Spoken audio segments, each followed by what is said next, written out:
AutoCAD দিয়ে ডোর elevation করুন খুব সহজেই। রেক্ট্যাঙ্গেল নিব, আর ইসি লিখে এন্টার।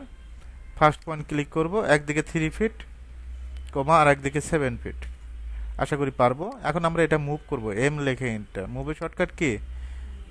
এম লিখে এন্টার। এখন আমরা এটা অফসেট নিব, ও লিখে এন্টার, 2 লিখে এন্টার।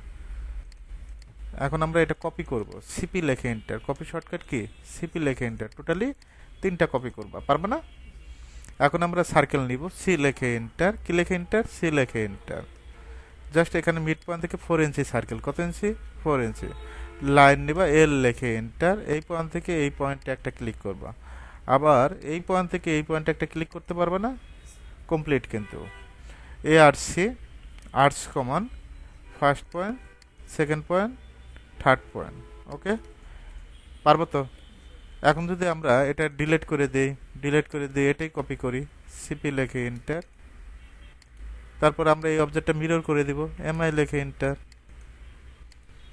নো।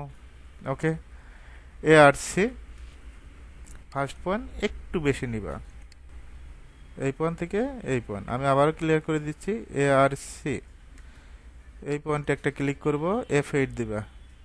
ঠিক আছে, জাস্ট ক্লিক ক্লিক। পারবো না? তারপর আমরা মিরর করব, এমআই লিখে এন্টার, F8। তুমি চাইলে সুন্দরভাবে গ্রেডিয়েন্ট দিয়ে এটা সাজায় নিতে পারো। ঠিক আছে, আমি যদি এখন গ্রেডিয়েন্ট কালার দিই, যে গ্রেডিয়েন্ট কালার দিব, এইচ লিখে এন্টার। গ্রেডিয়েন্ট দিতে পারবো, সলিড দিতে পারবো, তোমার কাছে যেটা সুবিধা মনে হয়। আমি সলিডটাই দিচ্ছি। এখান থেকে আমরা উডেন কালারটা নিয়ে নিলাম, জাস্ট ক্লিক করবা। পারবা না? আবার ইন্টার। আবার যদি ইন্টার দিবা, ইন্টার দিলে হ্যাশ কমান্ডে আসবে।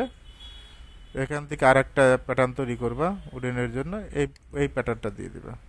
এবার এই আউটসাইডে দিয়ে দিবা, জাস্ট বর্ডারটা তৈরি করার জন্য। এভাবে সুন্দরভাবে শেপটা ড্র করবো।